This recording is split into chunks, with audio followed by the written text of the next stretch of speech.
Right, this is the flight where the drone drifted off sideways.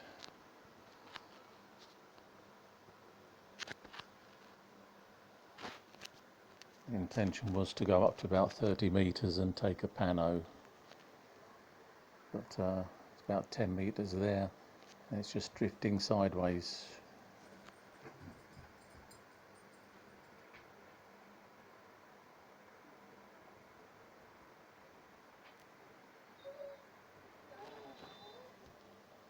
At that time I wasn't using the right stick at all, I was just sort of gaining height.